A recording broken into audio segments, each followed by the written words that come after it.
जी अस्सलाम वालेकुम स्टूडेंट्स। आपका सब्जेक्ट है जी ऑडिटिंग, कोड 481 एंड बीएस में 5417। इसके यूनिट्स वन बाय वन हम डिस्कस करेंगे। ये आपकी कोर्स बुक है जिसमें से आपको तैयारी करवाई जाएगी। ऑडिट का जो सब्जेक्ट है, जैसे बाकी हमारे सब्जेक्ट्स होते हैं, हम इसके भी 9 यूनिट्स हैं और ये जो 9 यूनिट्स हैं ऑडिटिंग के, ये आपके सामने डिस्प्लेड हैं। यूनिट 1 में हम इंट्रोडक्शन पढ़ेंगे, जिसको आज हम इस वीडियो में कवर करेंगे। Then we will discuss the audit procedure. उसके बाद इंटरनल कंट्रोल का रिव्यू होगा, वाउचिंग है। उसके बाद वेरिफिकेशन के 2 यूनिट्स हैं, बल्कि 3 बन जाते हैं 7 तक। और उसके बाद checking of profit and loss account and lastly audit report और ऑडिटर ऑफ लिमिटेड कंपनी के मतलब डिस्कशन करेंगे। तो यूनिट 1 पे हम चलते हैं, इंट्रोडक्शन टू ऑडिटिंग। ऑडिटिंग क्या है और इसके अंदर क्या चीजें कवर की जाती हैं। ये यूनिट 1 की कंटेंट्स हैं, जिसमें हम ऑडिटिंग की डेफिनेशन, ऑब्जेक्टिव्स ये पढ़ेंगे, इसके एडवांटेजेस फिर पढ़ेंगे, ऑडिटर की कौन सी क्वालिटीज होनी चाहिए। उसके बाद ऑडिटिंग की टेक्निक्स पढ़ेंगे कि ऑडिट करने के लिए कौन कौन से टूल्स एंड टेक्निक्स हैं। और उसके बाद kinds of frauds and errors, उनको लास्टली डिस्कस करेंगे। तो सबसे पहले हम अगर डेफिनेशन पे चलें, व्हाट इज ऑडिटिंग। ऑडिट लफ्ज जो है is the procedure of checking and determining the accuracy, reliability, correctness and completeness of financial records and their compliance with the financial statements। यानी ऑडिट वो तरीका है जिसके जरिए आप फाइनेंशियल रिकॉर्ड की एक्यूरेसी, रिलायबिलिटी, करेक्टनेस और कंप्लीटनेस चेक करते हैं। यानी जो कुछ हम फाइनेंशियल अकाउंटिंग, कास्ट अकाउंटिंग और इसके अंदर परफॉर्म करते हैं, क्या वो रिकॉर्ड ठीक तरह मेंटेन किया गया है, कैलकुलेशन ठीक है, क्लासिफिकेशन ऑफ ट्रांजैक्शंस ठीक है, करेक्ट रिकॉर्ड हुई हैं, मुकम्मल रिकॉर्ड मौजूद हैं, और एक्चुअल जो एसेट्स हैं क्या वो वाकई बुक्स पे एग्जिस्ट कर रहे हैं, उन्हीं अमाउंट्स पे और उन्हीं चीज़ों पे। तो अगर हम ओरिजिन ऑफ ऑडिटिंग की बात करें, ऑडिट का सब्जेक्ट बहुत पुराना है। जैसे जैसे इंसान ने, आप समझें कि फाइनेंशियल रिकॉर्ड रखना मेंटेन किए, उसी वक्त से जो ऑडिटर का जो एक कॉन्सेप्ट है वो डेवलप हुआ। और ऑडिटर होते थे जो फाइनेंशियल रिकॉर्ड्स को चेक करते थे, even in old times. 19th century में जैसे जैसे फिर ये जॉइंट स्टॉक कंपनीज का कॉन्सेप्ट बना, जिसमें एक कंपनी के शेयर्स बहुत से लोग खरीद सकते थे, तो अब उनके कंपनी का फाइनेंशियल रिकॉर्ड भी ठीक रखा जा रहा है कि नहीं जा रहा, इस बात को चेक करने के लिए शेयर होल्डर अपनी एनुअल जनरल मीटिंग में एक ऑडिटर अपॉइंट करते हैं। वो ऑडिटर एनुअली बेस पे ऑडिट करता है जितना भी फाइनेंशियल रिकॉर्ड होता है, और शेयर होल्डर्स के सामने उनकी रिलायबिलिटी और करेक्टनेस पे एक स्टेटमेंट या एक रिपोर्ट पेश करता है, जिसे ऑडिटर रिपोर्ट कहते हैं। तो अगर हम ऑडिटिंग की डेफिनेशन की बात करें, जिसको आप कह सकते हैं कि, और फिर इसमें डेफिनेशन डिफरेंट लोगों ने डिफरेंट दी हुई है। जैसे एक डेफिनेशन है, auditing is a systematic examination of the books and records of a business or other organisation in order to ascertain or verify and to report upon the facts regarding its financial operation and results thereof। यानी auditing वो एक way out है, एक method है, जिसे systematic examination करते हैं हम फाइनेंशियल रिकॉर्ड्स की, बुक्स की, और ताकि हम चेक कर सकें कि जो फैक्ट्स और रियलिटी के मुताबिक, फाइनेंशियल ऑपरेशंस के मुताबिक रिकॉर्ड रखे गए हैं या नहीं रखे गए।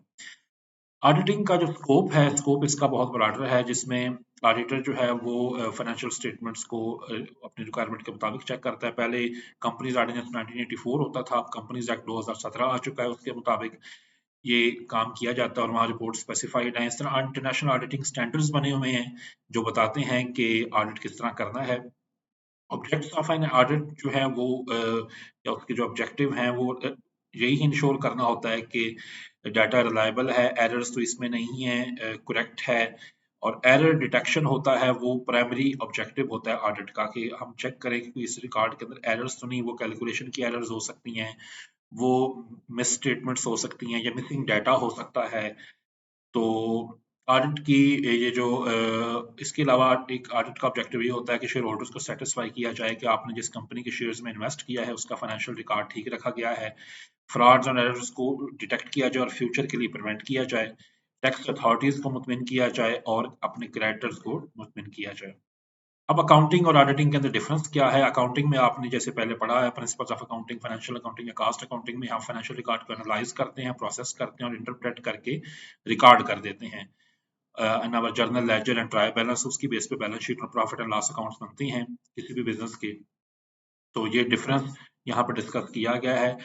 जैसे अकाउंटिंग में ट्रांजैक्शंस रिकॉर्ड पे फोकस होता है, यहाँ पे ऑडिट में हमारा फोकस जो होता है वो एग्जामिनेशन ऑफ रिकॉर्ड होता है कि जो ट्रांजैक्शन रिकॉर्ड की गई है क्या वो वाकई एक्यूरेट है और करेक्ट है।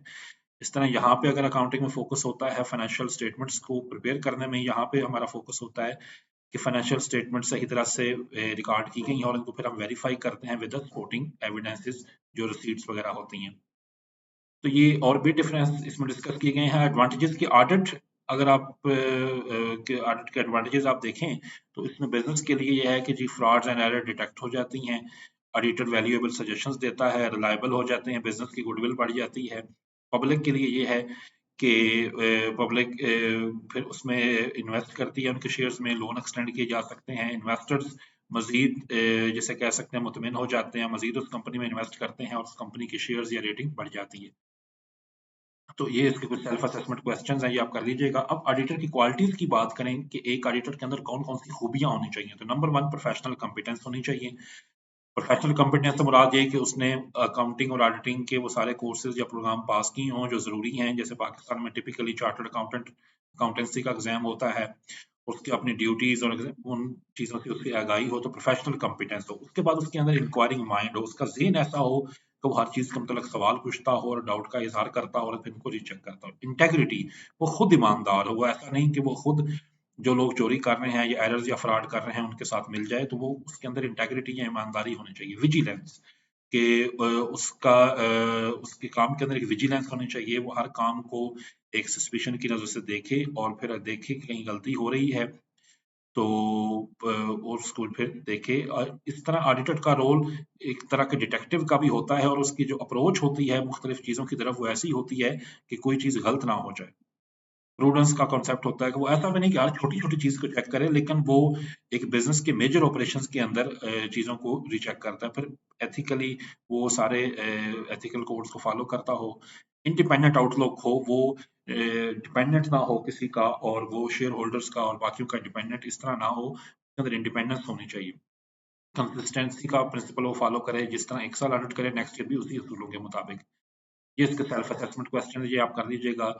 टेक्निक्स ऑफ ऑडिटिंग की मैं बात करूं कि ऑडिट करते ये लोग कैसे हैं और इसी सब्जेक्ट के अंदर हम वो सारी टेक्निक्स फिर पढ़ेंगे। नंबर 1 टेक्निक वॉचिंग है, फिर फिजिकल वेरिफिकेशन, हम इनको वन बाय वन डिस्कस करते हैं।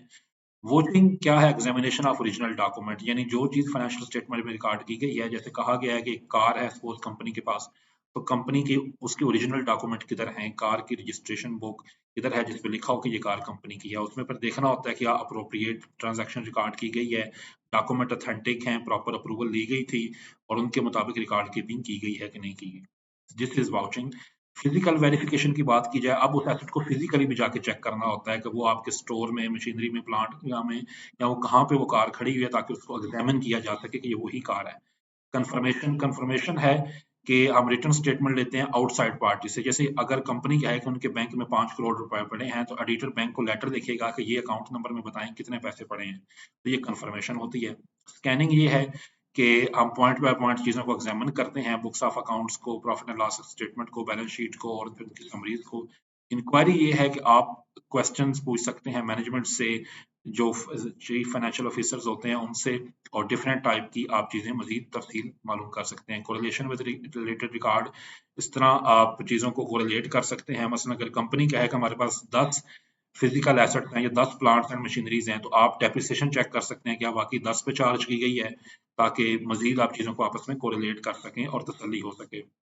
बुक का बुक कीपिंग प्रोसीजर्स को रिट्रेसिंग कर सकते हैं, यानी आप हर ट्रांजैक्शन की देख सकते हैं कि वो सही तरह जर्नल में रिकॉर्ड की गई, आगे लेजर में पोस्टिंग की गई और फिर उसके बाद ट्रायल बैलेंस में उसको शामिल किया गया है। रिकम्प्यूट आप कर सकते हैं कैलकुलेशंस वगैरह को। इस तरह फ्लो चार्टिंग की टेक्निक होती है, आप फ्लो चार्ट्स बना सकते हैं। फिर आगे इसकी सेल्फ क्वेश्चन आंसर डिस्कस किए गए हैं। Lastly kinds of frauds and error में अगर मैं बात करूं तो फ्रॉड्स जो होते हैं वो बहुत तरह के होते हैं, जिसमें इंटेंशन होती है करने वाले की कि वो उस चीजों में कोई मिस अप्रोप्रिएशन करेगा और अपने लिए कोई फाइनेंशियल बेनिफिट गेन करेगा।